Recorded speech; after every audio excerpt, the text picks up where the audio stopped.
Presiden minta Komisi Reformasi Polri bekerja taktis dan transparan.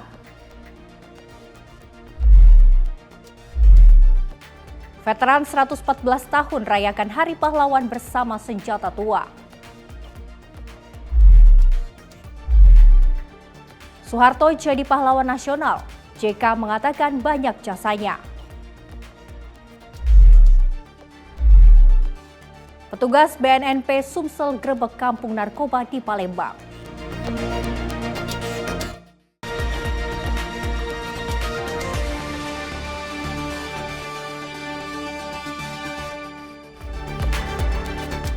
Halo pemirsa, apa kabar? Selain informasi utama tadi, kami telah merangkum sejumlah informasi peristiwa yang telah kami rangkum dalam Kilas Sepekan. Bersama saya Luis Ayu, inilah Kilas Sepekan selengkapnya.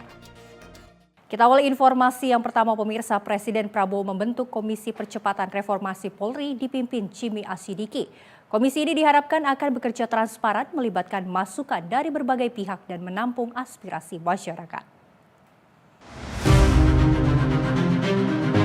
Presiden Prabowo Subianto resmi membentuk Komisi Percepatan Reformasi Polri dipimpin mantan Ketua Mahkamah Konstitusi Jimli Asyidiki. Komisi ini diminta bekerja secara taktis dan transparan, serta memberikan laporan periodik untuk mengambil keputusan terkait reformasi kepolisian dan evaluasi lembaga pasca reformasi. Jimli menyampaikan laporan komisi tidak hanya berupa rumusan, tetapi juga melibatkan masukan dari berbagai pihak, mulai dari tokoh bangsa, aktivis, hingga kreator konten, sebagai bentuk transparansi dan respon terhadap aspirasi masyarakat. Presiden Prabowo menekankan pentingnya mendengar suara rakyat dalam proses reformasi. Ya, tentu secepatnya, tapi Bapak Presiden tidak memberi batasan waktu. Minimal 3 bulan itu sudah ada laporan. Walaupun itu bisa berkembang sesuai dengan kebutuhan. Kalau rumusan kami bisa kerjain sendiri-sendiri, pasti bagus-bagus. Tapi cara rumusan usulan kebijakan reformasi itu diperoleh itu penting. Kami bersikap terbuka untuk mendengarkan. Kalau nanti nggak bisa dibuat forum khusus, ya paling tidak kami akan rajin untuk mendengarkan di YouTube. Tapi ini nanti akan kami susun apa saja, siapa saja yang forum seperti apa yang perlu kita adakan. Insya Allah kita akan terbuka. Komisi terdiri dari 10 anggota termasuk Menteri Tito Karnavian, Yusril Iza Mahendra, Mahfud MD, Kapolri Listio Sigit Prabowo, serta beberapa mantan Kapolri.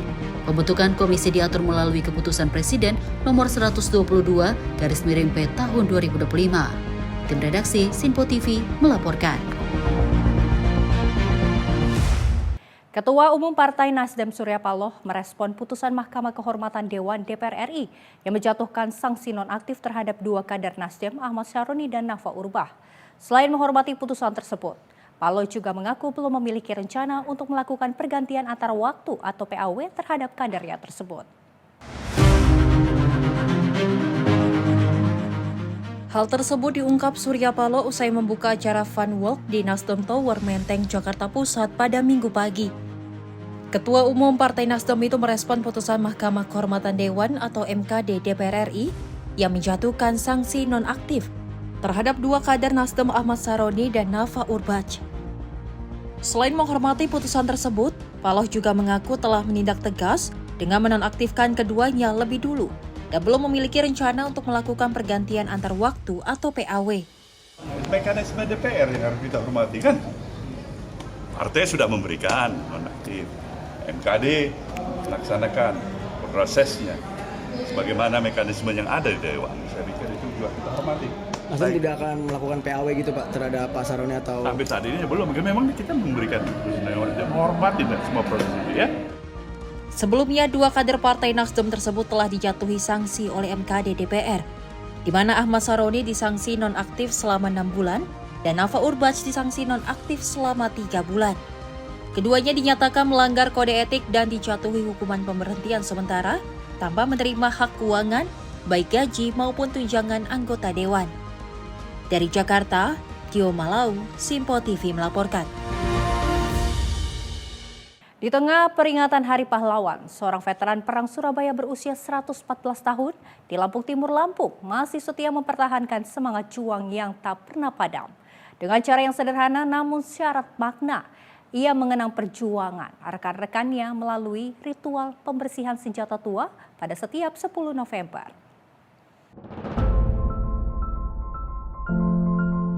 Di rumah sederhana di Desa Bumi Mulyo, Kecamatan Sekampung Udik, Jenarsup atau Mbah Demin, veteran Perang Surabaya asal Lampung Timur, Lampung, setiap tahun selalu memiliki cara khusus untuk memperingati Hari Pahlawan. Di usianya yang telah menginjak 114 tahun, tubuhnya memang tak lagi kuat seperti dulu. Namun semangat kepahlawanannya tetap menyala lewat sebuah tradisi yang tak pernah terlewatkan.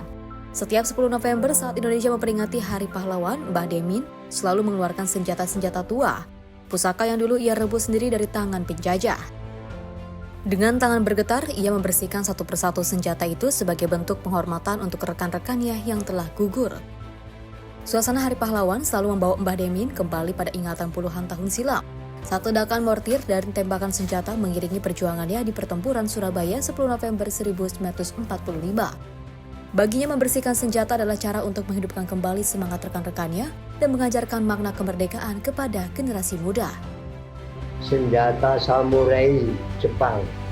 Kok bisa dapat senjata ini, Mbak? Ya dulu bunuh Jepang. Kalau ndak bunuh Jepang ndak dapat senjata macam ini, Mas. Ndak dapat samurai.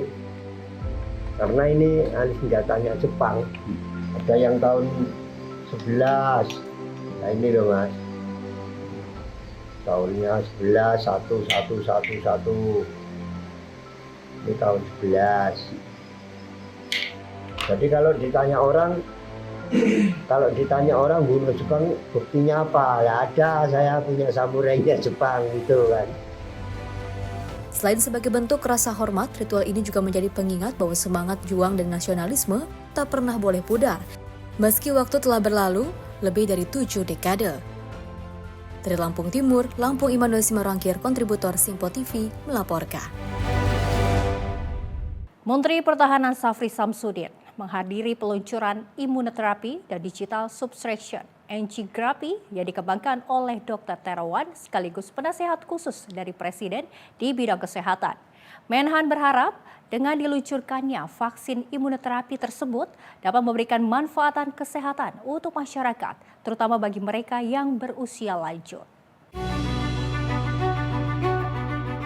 Menteri Pertahanan Syafri Samsudin didampingi Panglima TNI Agus Subianto menghadiri peluncuran vaksin imunoterapi dan DSA yang dikembangkan oleh mantan Menteri Kesehatan Terawan Agus Putranto, sekaligus penasehat khusus Presiden di bidang kesehatan saat ini. Peluncuran vaksin tersebut diselenggarakan di Rumah Sakit Pusat Pertahanan Negara Panglima Besar Sudirman yang menjadi salah satu rumah sakit rujukan internasional serta memiliki banyak pasien-pasien dari luar negeri. Diharapkan peluncuran vaksin imunoterapi ini dapat memberikan manfaat kesehatan bagi masyarakat, khususnya lansia, serta dapat menumbuhkan budaya riset dan pengembangan dengan baik bagi dunia kesehatan. Kali ini oleh Bapak Presiden ditugaskan kepada Profesor Dr. Terawan selaku penasehat Presiden di bidang kesehatan sekaligus untuk memimpin Seksian Imunoterapi Nusantara dan DSA yang ada di Rumah Sakit Panglima Sudirman. Kita tadi memulai, saya kebetulan diminta untuk mencoba diambil darah 40 cc, kemudian diolah di lab, kemudian nanti setelah 5 hari, 7 hari baru disuntikan kembali.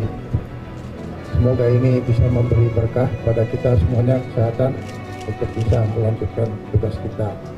Hari ini berlangsung, baik proses DSA sendiri sedang berlangsung maupun juga imunoterapinya langsung dilakukan pemrosesan pada hari ini. Jadi ini semua sudah ready untuk dilakukan pelayanan pada masyarakat.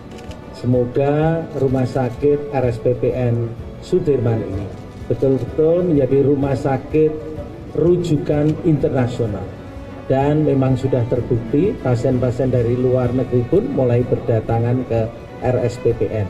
Dimulai dari minggu yang lalu sudah mulai ada yang datang, minggu depan ini juga sudah mulai datang. Imunoterapi Nusantara merupakan sebuah prosedur medis yang menggunakan sel dari tubuh pasien itu sendiri untuk melatih sistem kekebalan tubuh dalam melawan berbagai penyakit.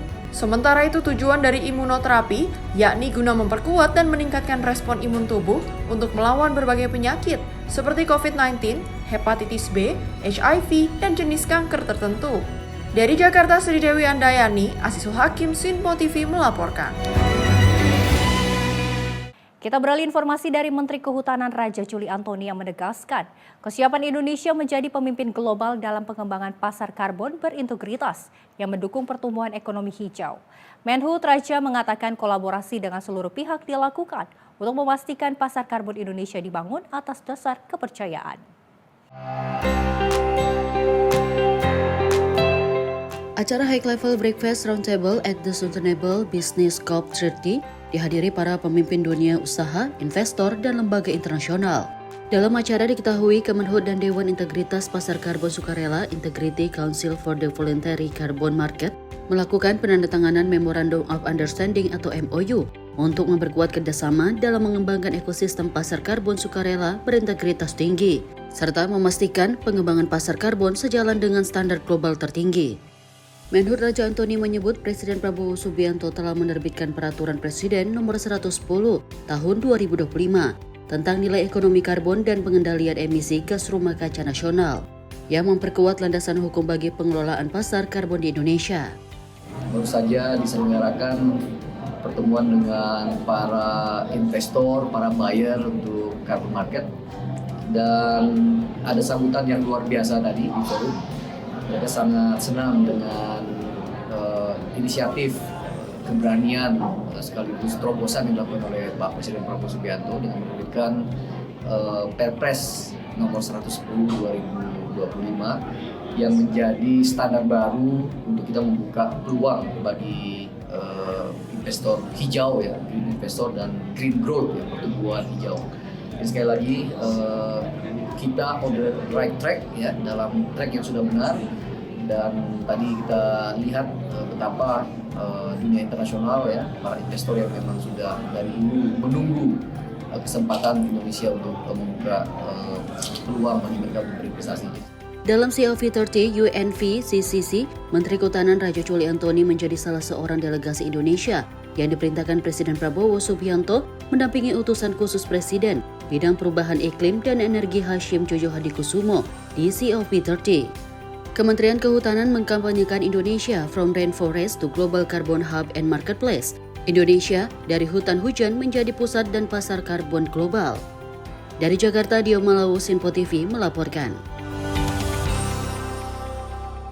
Korps Kadet Republik Indonesia atau KKRI jadi wadah strategis pembinaan karakter generasi muda dalam semangat bela negara. Semangat tersebut tergambar dalam perkemahan Sabtu Minggu atau Persami Bela Negara di Merauke, Papua Selatan. KKRI atau Korps Kadet Republik Indonesia jadi wadah strategis pembinaan karakter generasi muda dalam semangat bela negara. KKRI menyiapkan calon-calon pemimpin bangsa yang tangguh, berintegritas dan berjiwa patriot melalui disiplin kepemimpinan dan kerjasama. Semangat tersebut tergambar dalam perkemahan Sabtu Minggu atau Persami Bela Negara di Merauke, Papua Selatan. Langkah tegap dan kebersamaan para kadet dinilai mencerminkan tekad kuat untuk mengabdi kepada bangsa dan negara. Dalam kesempatan itu, Pangdam 24 Mandala Trikora Maijen TNI Lugi Avianto bersama Gubernur Papua Selatan Apollo Savanpo menegaskan generasi muda harus ditempa menjadi pribadi yang disiplin dan berkarakter kuat. Karena generasi muda adalah investasi bangsa menuju Indonesia Emas 2045. Tujuan utama dari Korps Kadet Republik Indonesia ini yaitu untuk mewujudkan generasi muda yang tangguh sebagai investasi masa depan di Provinsi Papua Selatan ini khususnya dan di Negara Kesatuan Republik Indonesia pada umumnya. Pemprov Papua Selatan bersama dengan para bupati, seluruh anggota Forkopimda datang menghadiri kegiatan Persami perkemahan Sabtu Minggu yang dilaksanakan oleh Kodam 24 Mandala Trikora dalam rangka KKRI Korps Kadet Republik Indonesia untuk pembinaan, pembimbingan, dan kaderisasi terhadap anak-anak muda. Tim redaksi Sinpo TV melaporkan. Pemirsa, Arief Satria dilantik oleh Presiden Prabowo Subianto sebagai Kepala BRIN di Istana Negara, Jakarta pada Senin sore. Kepala Badan Riset dan Inovasi Nasional atau BRIN, Profesor Arief Satria akan mengarahkan BRIN untuk fokus pada riset-riset dan juga pengembangan bidang pangan, energi, dan air yang merupakan bagian dari program prioritas dari pemerintah.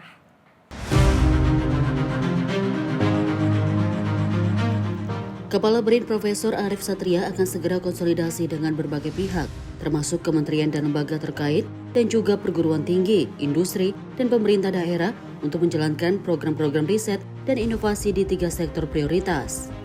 Arief Satria melanjutkan untuk sektor pangan misalnya, sasaran riset dan inovasi dapat mencakup bidang-bidang yang terkait dengan pertanian atau on-farm, dan di luar pertanian atau off-farm. Amin. Jadi tadi sudah saya sampaikan bahwa Bapak Presiden sudah memiliki program prioritas yang harus kita kawal dalam bidang pangan. Jadi pangan ini benar-benar harus didasari oleh kekuatan riset dan inovasi, dan saya kira banyak sekali hasil riset dan hasil invensi yang dimiliki oleh lembaga riset maupun perguruan tinggi. Tugas kita sekarang adalah bagaimana mengkonsolidasi itu semua agar lebih memiliki impact yang besar bagi perubahan dan kemajuan. Jadi yang paling penting adalah fokus kita adalah pada impact, pada percepatan invensi menjadi inovasi. Karena kalau sudah menjadi inovasi berarti artinya sudah diaplikasikan. Nah, percepatan riset menjadi invensi menjadi inovasi. Nah, itulah yang harus kita lakukan melalui tadi program penguatan dan pengembangan sains teknopark di setiap provinsi. Saya kira saatnya kita pusat harus berkoordinasi, berkolaborasi dengan daerah agar benar-benar setiap daerah memiliki kekuatan riset yang handal. Arief Satria dilantik oleh Presiden Prabowo Subianto sebagai Kepala BRIN di Istana Negara, Jakarta pada Senin sore, menggantikan Laksana Trihandoko. Pelantikan Arief Satria yang saat dilantik masih menjabat Rektor IPB ditetapkan dalam Keputusan Presiden atau Kepres nomor 123 P tahun 2025 tentang pemberhentian dan pengangkatan Kepala dan Wakil Kepala BRIN. Dari Jakarta, Dio Malau, Sinpo TV melaporkan.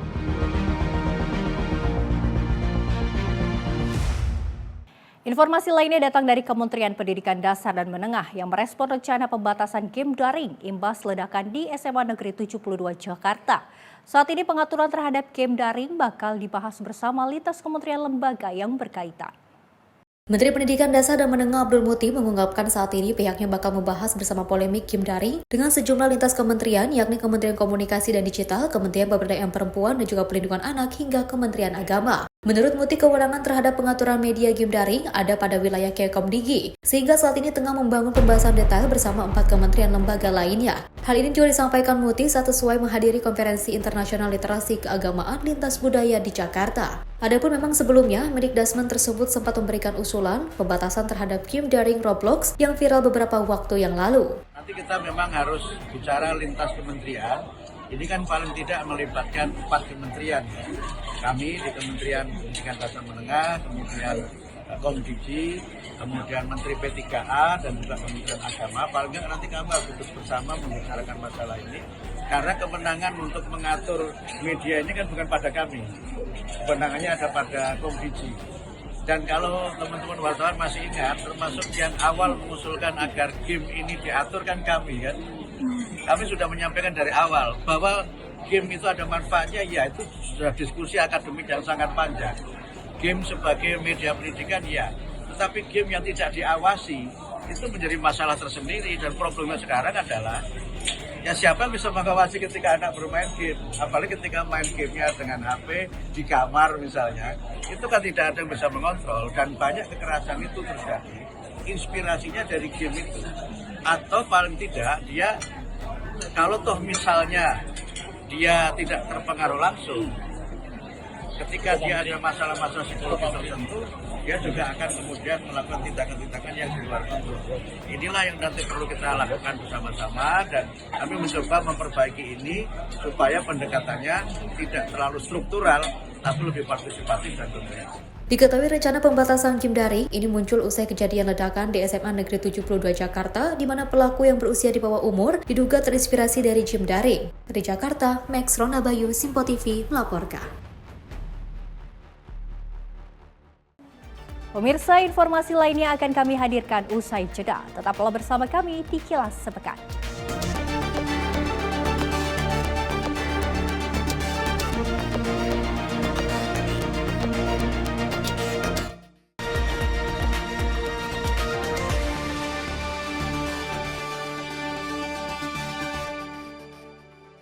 Apa saja peristiwa terhangatnya akan menemani Anda di waktu istirahat siang? Penting dengan Perdana Menteri Malaysia Anwar Ibrahim. Polisi menyita barang bukti dan beroperasi di Terminal 1B. Ia menyebut GBN bukan sekedar pameran. Beragam isu dan kejadian yang sedang menjadi sorotan kami sajikan secara aktual dan terpilih. Dan Wakil Ketua DPR RI Dasko ke masyarakat. Sebelumnya sebuah portal Secara serentak, jangan lewatkan Menyapa Indonesia Siang setiap Senin hingga Jumat hanya di Simpo TV.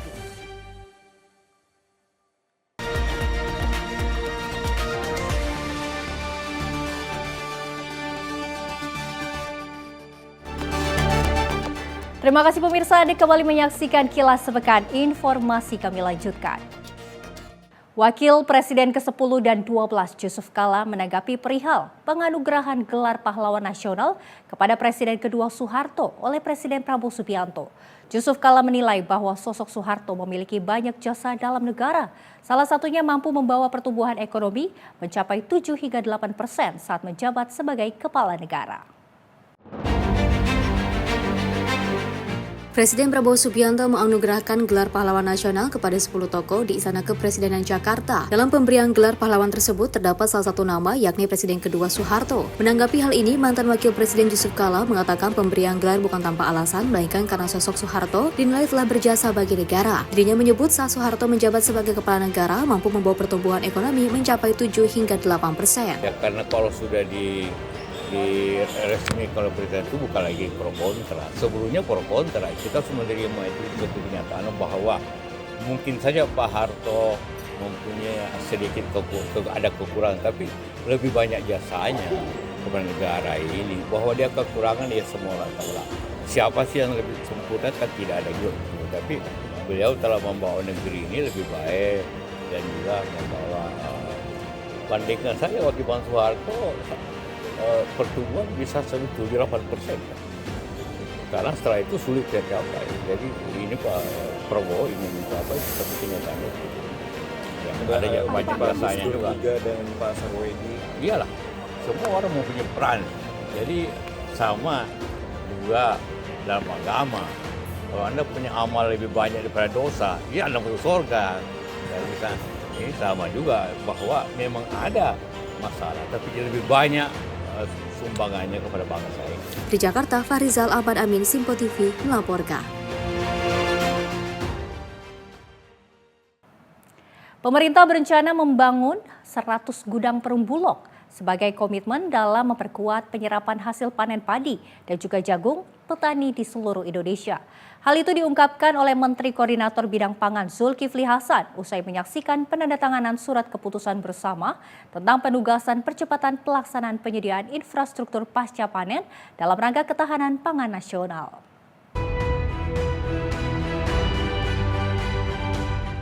Pemerintah melakukan penandatanganan surat keputusan bersama tentang penugasan percepatan pelaksanaan penyediaan infrastruktur pasca panen dalam rangka ketahanan pangan nasional.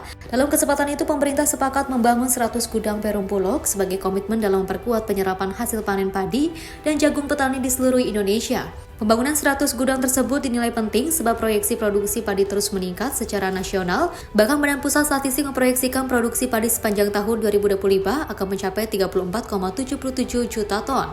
Selain itu, Menko Pangan Zulkifli Hasan juga memastikan agar masyarakat dan petani tidak dirugikan terutama karena ketidakmampuan penyerapan gabah maupun jagung milik petani dalam negeri. Jadi sekali lagi ini merupakan jawaban dari keluhan petani, keluhan masyarakat akan percepatan penyerapan gabah, beras atau jagung dari petani sehingga tidak ada hambatan lagi Bulog keluhannya gudangnya kurang. Nah sekarang akan dibangun secepat-cepatnya 100 gudang. Jadi intinya ini adalah jawaban dari keluhan para petani. Saya kira demikian Pak. Dari Jakarta, Sri Dewi Dayati, Rona Bayu, Simpo TV melaporkan.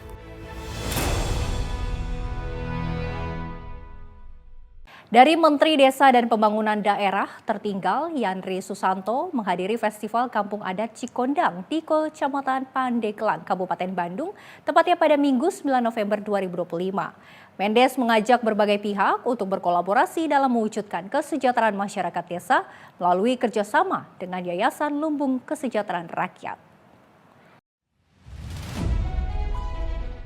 Menteri Desa dan Pembangunan Daerah tertinggal Yandri Susanto mengkampanyekan lumbung pangan desa dan desa adat saat menghadiri Festival Kampung Adat Cikondang pada Minggu 9 November 2025. Mendes Yandri menyebut kampung adat yang terletak di Kampung Cikondang, Kelurahan Lamajang, Kecamatan Pangalengan, Kabupaten Bandung, memiliki pemandangan yang indah dan sebagian wilayahnya berpotensi dijadikan desa wisata. Ia mengatakan bahwa Kemendes PDT saat ini fokus untuk sukseskan cita Presiden Prabowo Subianto, yaitu membangun dari desa untuk pemerataan ekonomi dan pemberantasan kemiskinan. Mendes menilai kesejahteraan itu dimulai dari desa. Oleh karena itu, Kemendes mengajak sejumlah pihak untuk berkolaborasi. Salah satunya Lumbung Kesejahteraan Rakyat yang di dalamnya terdapat koperasi sekunder Lumbung Sejahtera Nasional. Memang Kementerian Desa hari ini Bapak Ibu fokus ke cita ke-6 Bapak Presiden Prabowo, yaitu membangun dari desa dan dari bawah untuk pemerataan ekonomi dan pemberantasan kemiskinan, di mana mempadu-padankan begitu banyak uang triliunan masuk ke desa sekarang. Ya, dari dana desa, dari Kementerian Pertanian, dari Kementerian KKP, dari Kemensos, dari Kesehatan, banyak sekali dukung desa. Nah, maka program swasembada pangan dari 12 aksi bangun desa itu butuh banyak kolaborasi. Harapan kita dengan adanya simbol hari ini, peresmian lumbung pangan desa, insya Allah bisa ditularkan ke daerah-daerah seluruh Indonesia. Mendes Yandri berharap program-program pemerintah yang ada di desa dapat dikolaborasikan untuk mencapai program Indonesia Emas 2045. Tim redaksi Simpo TV melaporkan. Pemirsa, Gerakan Nasional TOS TBC terus digencarkan pemerintah. Program ini mendorong penemuan dini kasus TBC serta pengobatan yang tuntas sampai sembuh. Kolaborasi pemerintah dan masyarakat menjadi kunci percepatan eliminasi TBC. Dengan fasilitas pengobatan yang semakin lengkap, pemerintah menargetkan penurunan signifikan kasus TBC mulai 2025. Dan masyarakat diharapkan lebih waspada untuk tidak ragu melakukan pemeriksaan dini. Upaya pencegahan TBC tak hanya berfokus pada penemuan kasus, tetapi juga peningkatan kesadaran hidup sehat di masyarakat. Melalui Gerakan Nasional TOS TBC, pemerintah bersama tenaga kesehatan dan organisasi sosial terus melakukan edukasi hingga level kelurahan. Program ini juga mendorong keluarga untuk aktif memantau anggotanya, termasuk memastikan pasien patuh minum obat selama masa terapi yang bisa mencapai 6 bulan atau lebih. Dengan langkah yang terkonsolidasi, Indonesia menargetkan TBC tidak lagi menjadi ancaman kesehatan publik dalam beberapa tahun ke depan. Isu yang paling utama adalah bagaimana kita aktif untuk melakukan screening. Screening yang reguler dilakukan saat ini bersama dengan pemeriksaan kesehatan gratis. Tetapi juga kita perlu lebih aktif lagi untuk melakukan screening. Setelah screening dilakukan, jangan sampai ada stigma. Dengan sinergi yang kuat, Gerakan Nasional TOS TBC menjadi momentum menuju Indonesia sehat dan bebas TBC. Tim redaksi Simpo TV melaporkan. Informasi lainnya pemirsa, Ketua Badan Anggaran DPR, Said Abdullah, mengungkapkan bahwa rencana pemerintah melakukan redenominasi rupiah belum menjadi kebutuhan mendesak dalam waktu dekat. Said menilai kebijakan tersebut memerlukan waktu persiapan panjang, termasuk sosialisasi intensif kepada masyarakat. Ketua Badan Anggaran DPR, Said Abdullah menjelaskan bahwa saat ini belum menjadi urgensi terkait rencana pemerintah yang ingin redenominasi rupiah. Menurutnya, dalam melakukan redenominasi rupiah memerlukan waktu yang panjang serta sosialisasi kepada masyarakat. Said menyebut masa sosialisasi diperlukan agar masyarakat memahami bahwa redenominasi berbeda dengan sonering atau pemotongan nilai uang. Pasalnya, kesalahpahaman publik pada tahap ini dapat menimbulkan keresahan dan polemik. Urgensi tidak, pada tingkat kebutuhan ke depan barangkali iya. Oleh karenanya kalau itu 2027, pemerintah intensif 2026 melakukan sosialisasi ke masyarakat, punya pemahaman yang sama, baru persiapan internal pemerintah juga, baru itu dapat dilakukan pembahasan undang-undangnya, pembahasannya baru dilakukan di 2027. 7 tahun proses redenominasinya ketika di undang-undangnya diterbitkan. Tapi kalau sosialisasi 1 tahun penuh intensif insya Allah bisa. Tapi mungkin yang harus diketahui masyarakat, redenominasi ini berbeda dengan sunring ya? Justru itu perlu sosialisasi, jangan sampai redenominasi itu sama dengan bagi masyarakat pemotongan uang. Nah itu kan bahaya sekali. Sehingga perlu sosialisasi betul. Hati-hati pada tingkat itu. Ini sama sekali bukan pemotongan uang. Tapi mungkin dari sisi manfaatnya, kalau pemerintah melakukan redenominasi itu seperti apa Bu? Ya memang sangat bermanfaat sih. Kalau 10 juta tebelnya 3 cm, nolnya 3 dibuang, kan lumayan punya 1 lembar. Tapi kalau berpengaruh ke nilai tukar kita kepada dolar, apakah bisa memperkuat? Tidak. Itu redenominasi itu pada akhirnya kita menjaga wibawa rupiah, kedaulatan rupiah kita aja. Dari Jakarta, Farizal dan Fariskiano, Simpo TV melaporkan. Pemirsa, Mendes PDT Yandri Susanto menyampaikan bahwa Kemendes PDT siap melibatkan Komite 1 DPD RI dalam kunjungan-kunjungan untuk mengoptimalkan pembangunan desa-desa di tanah air. Dalam kesempatan yang sama, Wakil Ketua 3 Komite 1 DPD RI, Muhdi, menyampaikan bahwa apresiasi terhadap kebijakan pembangunan desa yang digagas oleh Kementerian Desa dan PDT.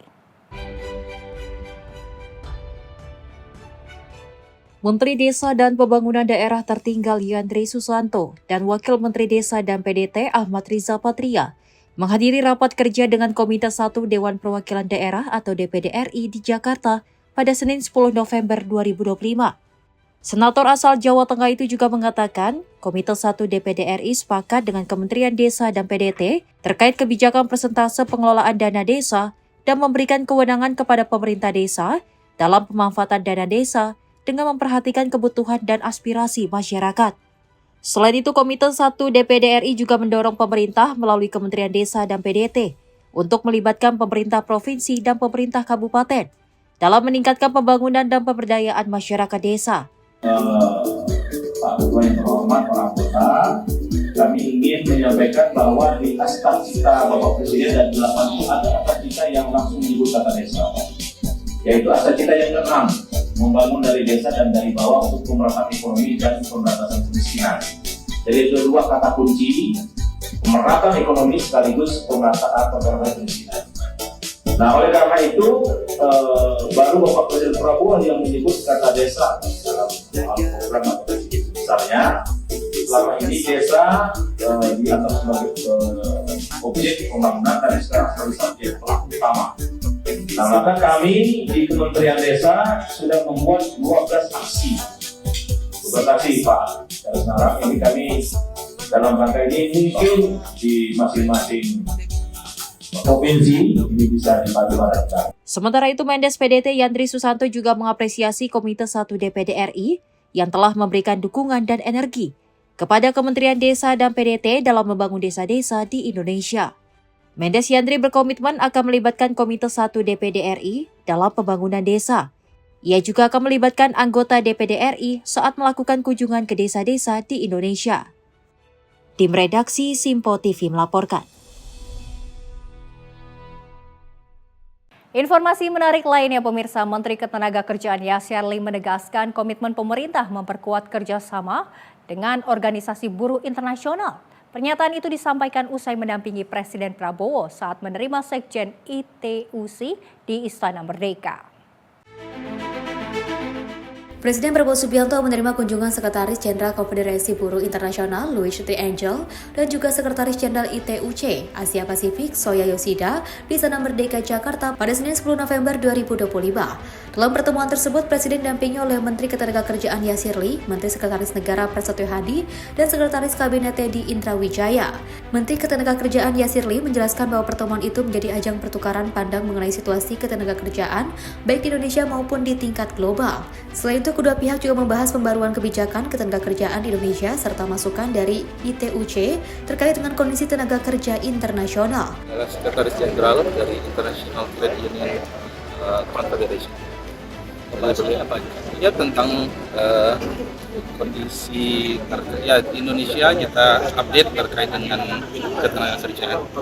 Kemudian beliau juga share terkait dengan kondisi internasional seperti apa, dan kemudian mereka mengapresiasi apa yang sudah dilakukan di Indonesia dan juga menyampaikan beberapa poin yang penting harus sebagai masukan. Pertemuan ini menegaskan komitmen pemerintah Indonesia untuk terus memperkuat dialog sosial dengan organisasi buruh, baik nasional maupun internasional. Langkah tersebut diharapkan mampu menciptakan ekosistem ketenagakerjaan yang lebih adil, produktif, dan juga berkelanjutan. Tim redaksi Simpo TV melaporkan. Informasi dari Presiden Republik Indonesia Prabowo Subianto yang membahas insiden ledakan di SMA 72 Jakarta pada Jumat lalu. Ia juga meminta sekolah untuk mewaspadai pengaruh game online, perundungan di kalangan siswa.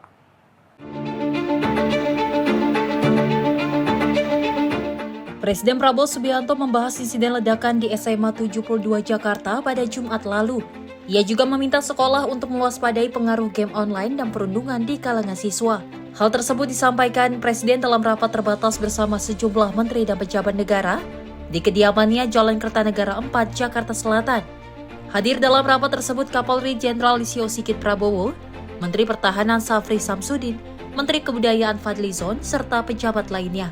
Menurut Mensesnek, pengaruh game online tidak bisa diabaikan karena dapat berdampak pada perilaku siswa dan dalam jangka panjang mempengaruhi masa depan mereka.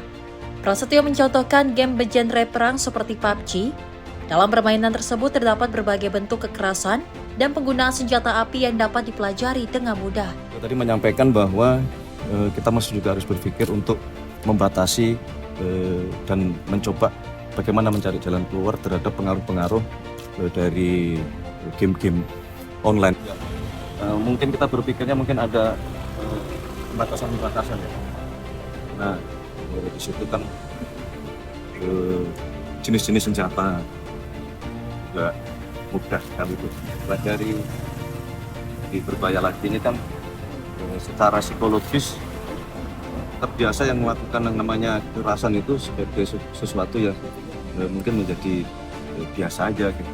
Jadi kita sampaikan ya sekali lagi juga kalau berkenaan dengan masalah bullying ya bagaimana kemudian kita sebagai sesama anak bangsa ini ya menghindari hal-hal yang tidak baik atau berimplikasi yang kurang baik seperti cyberbullying. Selain pengaruh game, perundungan di kalangan siswa juga menjadi perhatian Presiden Prabowo. Ia meminta pihak sekolah mewaspadai fenomena tersebut, terutama setelah muncul informasi dari kepolisian bahwa terduga pelaku ledakan di SMA 72 adalah korban bullying. Dari Jakarta, Dio Malau, Simpo TV melaporkan. Pemirsa, informasi lainnya akan kami hadirkan usai jeda. Tetaplah bersama kami di Simpo TV.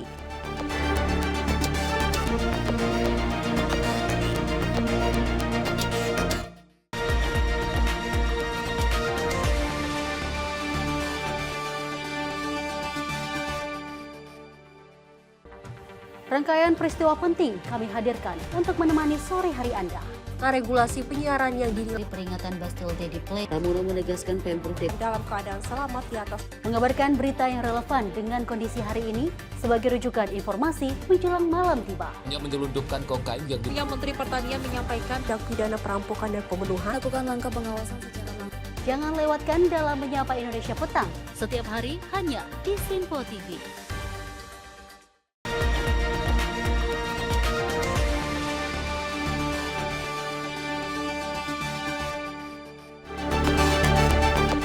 Terima kasih pemirsa, Anda kembali menyaksikan Kilas Sepekan. Informasi kami lanjutkan.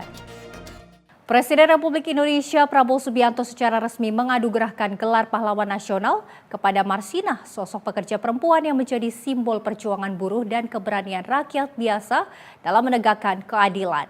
Penganugerahan tersebut dilakukan pada upacara di Istana Negara Jakarta pada Senin pagi.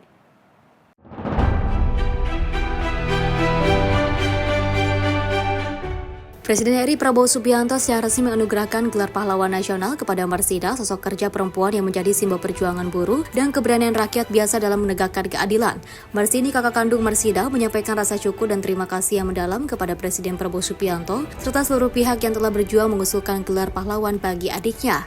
Marsini juga menyampaikan penghargaan kepada semua pihak yang selama ini setia menjaga semangat perjuangan Marsinah, mulai dari pemerintahan daerah Nganjuk, organisasi pekerja seperti KSPSI dan juga KSBSI, hingga para aktivis dan juga LSM yang terus memperjuangkan pengakuan atas jasa Marsinah. Marsini juga menegaskan bahwa perjuangan Marsinah harus terus menjadi inspirasi bagi pekerja di seluruh Indonesia agar tidak melupakan nilai-nilai keadilan dan keberanian yang diperjuangkan adiknya. Saya mengucapkan terima kasih kepada Bapak Presiden Prabowo, Bapak Presiden RI yang sekarang. Terima kasih banget, terima kasih sebesar-besarnya untuk anugerah yang diberikan untuk adik saya Marsinah. Semuanya saya ucapkan terima kasih. Baik dari LSM, baik dari pemerintahan Kabupaten Nganjuk yang support.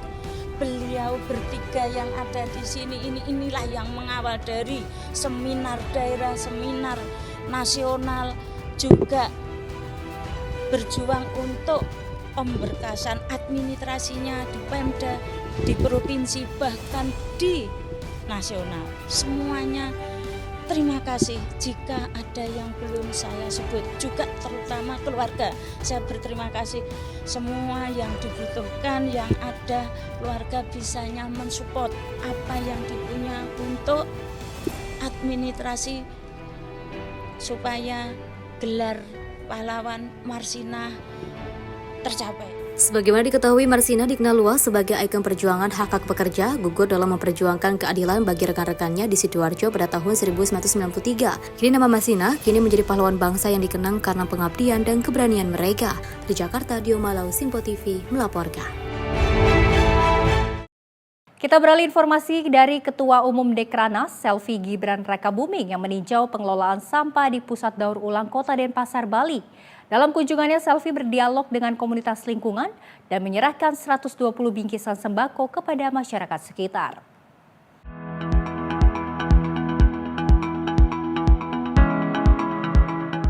Selvi Gibran Rakabuming Raka, Ketua Umum Dewan Kerajinan Nasional sekaligus pembina Seruni KMP, melakukan kunjungan kerjanya dengan meninjau Pusat Daur Ulang Kota Denpasar, Bali pada 7 November 2025. Selvi disambut Wakil Wali Kota Denpasar, IKADEK Agus Arya Wibawa, Kepala Dinas Lingkungan Hidup, Ida Bagus Putra Wirabawa, serta Kepala Unit PDU Victor Andika Putra. Dalam peninjauan, Selvi juga melihat langsung pengolahan sampah organik dan anorganik, serta workshop masyarakat yang mengolah limbah plastik, kain, dan bahan anorganik menjadi tas, koper, pot, tanaman, dan juga kerajinan rumah tangga. Ia juga berdialog dengan komunitas pegiat lingkungan dan Kepala Desa Kesiman, Kertalangu, Imade Suena, mengenai pentingnya edukasi pemilihan sampah sejak dari rumah, agar kesadaran lingkungan tumbuh berkelanjutan. Kalau edukasinya ke masyarakat sendiri untuk mengolah sampah, kalau untuk ke rumah tangga, itu semua rata-rata sudah memilah. Sumbernya ini kan yang desa, Ibu. Jadi titik yang harapkan Bapak Kepala Desa, targetnya 2028 nanti, itu sampahnya selesai di desa. Desaku bersih tanpa mengotori desa lain. Kepala Dinas Lingkungan Hidup Kota Denpasar menjelaskan bahwa proses pengolahan kompos dan pembuatan produk seperti vaping block dan juga pelet organik. Sebelum meninggalkan PDU, Ibu Selvi menyerahkan 120 bingkisan sembako kepada masyarakat sekitar. Berharap kehadirannya memperkuat sinergi antara pemerintah, komunitas, dan masyarakat untuk mewujudkan Bali yang bersih, hijau, dan berdaya. Tim redaksi Simpo TV melaporkan. Kita beralih ke informasi lainnya, pemirsa. Tim penyidik Kejaksaan Tinggi Sumatera Selatan menetapkan 6 orang tersangka dugaan kasus tindak pidana korupsi pemberantasan kredit PT Bank Rakyat Indonesia kepada 2 perusahaan perkebunan kelapa sawit yang merugikan negara mencapai 1,689 triliun rupiah.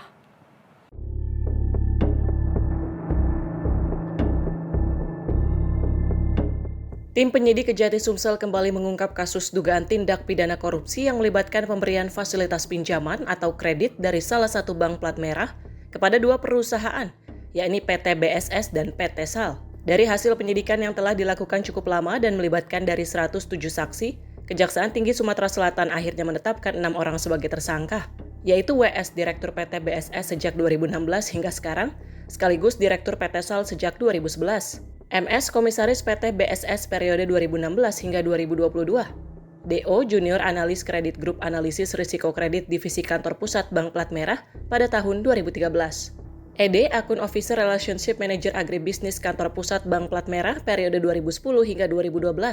RA Relationship Manager Divisi Agribisnis Kantor Pusat periode 2011 hingga 2019. Sedangkan seorang wanita, ML, yang menjabat sebagai Junior Analis Kredit Grup Analisis Risiko Kredit pada tahun 2013. Penetapan 6 orang tersangka ini langsung disampaikan oleh Kepala Kejati Sumsel, Ketut Sumedana, yang akan terus mendalami kasus ini. Dan pada hari ini, tim penyidik menetapkan 6 orang tersangka, yaitu tersangka WS selaku Direktur di PT BSS tahun 2016 sampai dengan 2011 dan sampai sekarang. Kemudian yang kedua yaitu MS selaku Komisaris PT BSS dalam periode 2016 sampai 2022. Dan yang ketiga adalah DO yaitu selaku Junior Analis Kredit Grup Analisa Risiko Kredit Divisi Kantor Pusat salah satu bank plat merah tahun 2013. Kemudian yang keempat ED selaku Akun Officer atau EO atau Relationship Manager di Agribisnis Kantor Pusat salah satu bank plat merah juga 2010-2012. Kemudian yang kelima ML selaku Junior Analis Kredit Grup Analisa Risiko Kredit Divisi Kantor Pusat salah satu bank plat merah 2013. Kemudian keenam adalah RA selaku Relationship Manager nomor urut 2 sampai 6. Berarti 5 orang ini hari ini kita lakukan proses penahanan selama 20 hari. Sebelumnya, tim penyidik Kejati Sumsel sudah mengamankan sebagian kerugian negara sebesar 506 miliar 150 juta. Berdasarkan perhitungan sementara, estimasi total kerugian negara mencapai 1,689 triliun rupiah dan masih belum dikembalikan oleh tersangka sebesar 1,183 triliun rupiah. Untuk kepentingan pemeriksaan lanjutan, para tersangka kini dititipkan di rumah tahanan Pak Jo Palembang untuk dilakukan penahanan selama 20 hari ke depan. Dari Palembang, Sumatera Selatan, jurnalis Info TV melaporkan.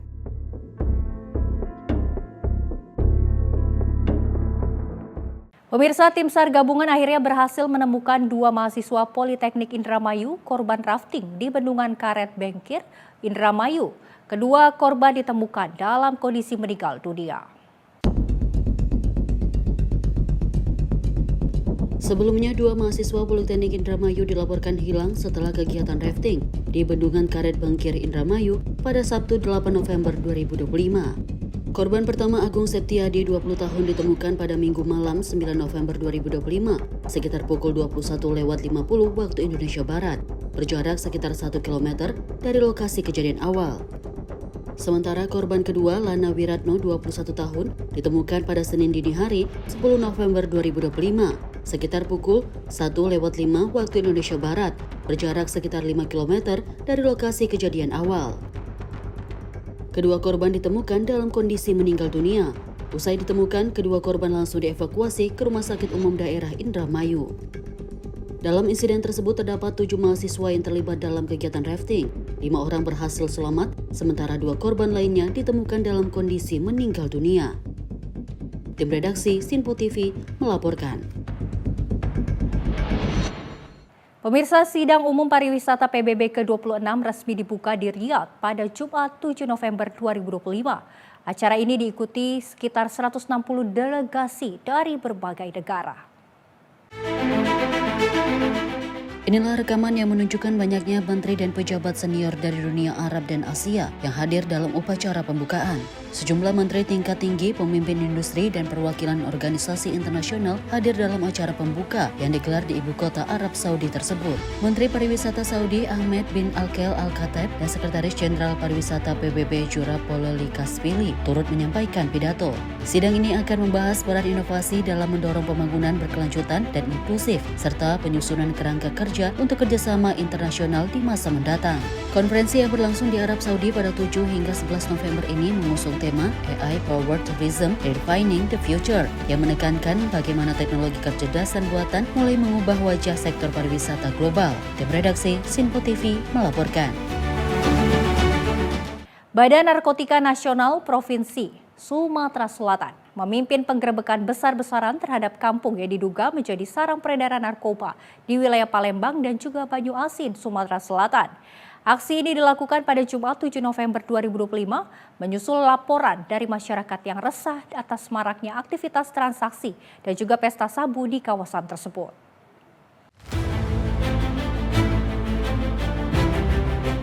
Operasi pemberantasan narkoba melibatkan 150 personil gabungan dari Satgas Preventif Opsikat 2 Musi dan Direktorat Reserse Narkoba Polda Sumatera Selatan bersama tim BNNP Sumatera Selatan Jumat 7 November 2025. Petugas mengawali dengan menyisir kawasan yang diduga menjadi lokasi rawan peredaran barang haram sejak pagi hari. Penggerebekan dilakukan di 8 rumah berbeda yang tersebar di kawasan Kenten Laut, Kabupaten Banyuasin. Dari hasil penggerebekan, tim menemukan sejumlah barang bukti narkotika jenis sabu-sabu yang dikemas 19 bungkus kecil dan 3 bungkus besar dengan total 500 gram sabu-sabu dan juga mengamankan 22 orang. Dari hasil operasi tersebut ditemukan barang bukti ada TKP 1 di halaman rumah kosong. Ini TKP 1 mana? Ini ada di ini TKP 5, TKP 1 kalau rekan-rekan bisa lihat di klip itu, plastik klip. Ditemukan barang bukti 1 bungkus klip, 1 buah alat isap atau bom, dan 1 unit HP. Kemudian di TKP 3, tempat bayonet, ditemukan 3 bungkus sedang diduga narkotika jenis sabu dengan berat bruto. Ini baru bruto ya, ini masih kita timbang dengan plastik-plastiknya. Jadi berat bruto 511 gram, setengah kilo. Saat ini seluruh terduga pelaku bersama barang bukti telah dibawa ke markas Direktorat Narkoba Polda Sumatera Selatan untuk pemeriksaan lebih lanjut. Dari Palembang, Sumatera Selatan, jurnalis Sinpo TV melaporkan. Pemirsa, dalam memperingati Hari Pahlawan Nasional 2025, hal unik yang selalu dilakukan setiap tahunnya oleh Kementerian Sosial bersama Angkatan Laut RI, menabur bunga di atas perairan laut sebagai bentuk penghormatan atas arwah para pahlawan nasional terdahulu di tanah air. Lalu bagaimana melihat suasana peringatan Hari Pahlawan Nasional kali ini? Berikut laporan dari tim liputan Sinpo TV, Max Munte dan juru kamera Rona Bayu. Pemirsa, Angkatan Laut Republik Indonesia bersama dengan Kementerian Sosial melakukan prosesi tabur bunga di perairan Teluk Jakarta yang berada di Jakarta Utara, di mana memang memanfaatkan ataupun dalam masa momentum Hari Pahlawan Nasional tahun 2025 ini memang dari Angkatan Laut Republik Indonesia bersama dengan Kemensos ini memang melakukan prosesi dari tabur bunga ini di mana memang berlayar sejak pukul 7:30 waktu Indonesia bagian Barat. Saya akan mengajak Anda untuk melihat bagaimana situasi yang ada di KRI Brawijaya 320 di mana menjadi moda transportasi dari Angkatan Laut RI bersama dengan Kemensos dan sejumlah tamu undangan yang ikut melakukan taburan bunga dalam momentum Hari Pahlawan Nasional. Ini memang tadi pada pukul 7:30 waktu Indonesia bagian Barat pada pagi hari tadi ini memang dari KRI Brawijaya ini mulai berangkat dari dermaga 3 Pelabuhan Tanjung Priuk, Jakarta Utara sendiri. Di mana memang tadi pada pukul 7:30 waktu Indonesia bagian Barat ini berlayar, pada pukul 8 pagi pas ini adanya upacara yang langsung dipimpin oleh Inspektur Upacara Kepala Staf Angkatan Laut Laksamana TNI Muhammad Ali, di mana untuk terkait dengan tamu undangan yang hadir ini ada dari kementerian lembaga yang hadir, kemudian juga para perwira dari institusi TNI Polri dan juga adanya para keluarga-keluarga dari para pahlawan nasional yang turut ikut hadir ataupun ikut dalam prosesi dari tabur bunga yang ada di atas KRI Brawijaya 320 sendiri, pemirsa. Dan memang sesuai dengan tema Hari Pahlawan Nasional tahun ini itu adalah pahlawanku teladanku terus bergerak melanjutkan perjuangan. Ini dari KRI Brawijaya sendiri ini dipilih oleh Angkatan Laut RI dalam prosesi tabur bunga untuk karena memang sesuai dengan kuota ataupun melihat dari ukuran kapal dari KRI Brawijaya 320 ini memang menjadi kesempatan ataupun sangat besar begitu, di mana memang ini merupakan alutsista terbaru dari Angkatan Laut RI, di mana memang alutsista baru ini juga dimanfaatkan oleh Kepala Staf Angkatan Laut untuk memeriahkan ataupun melakukan prosesi tabur bunga dalam rangka Hari Pahlawan Nasional 2025 sendiri, pemirsa. Dan memang terkait dengan proses penghantaran ataupun tabur bunga yang dilakukan di atas KRI Brawijaya 320 ini sendiri, tadi memang pada pukul 7:30 ini berlayar dari Dermaga 3 Pelabuhan Tanjung Priuk itu melanjutkan ataupun menuju ke perairan ataupun kawasan dari perairan Teluk Jakarta sejauh 15 nautical miles, atau memang kalau kita bisa ukur itu sejauh 27,78 km. Itu dari Pelabuhan Tanjung Priuk, tepatnya di Dermaga 3 menuju ke perairan dari Teluk Jakarta sendiri, pemirsa. Dan tadi melalui sambutan ataupun speech yang disampaikan oleh Kepala Staf Angkatan Laut Muhammad Ali ini memang memanfaatkan momentum dari Hari Pahlawan ataupun tabur bunga ini dapat memperingati ataupun dapat mengingat jasa-jasa arwah para pahlawan, khususnya yang ada di institusi Angkatan Laut sendiri. Dan juga tadi dari Wakil Menteri Sosial Agus Jabo Priyono ini juga mengungkapkan memang melalui adanya tabur bunga ini juga dapat meningkatkan rasa kepedulian masyarakat untuk mengingat jasa-jasa para pahlawan sendiri, pemirsa.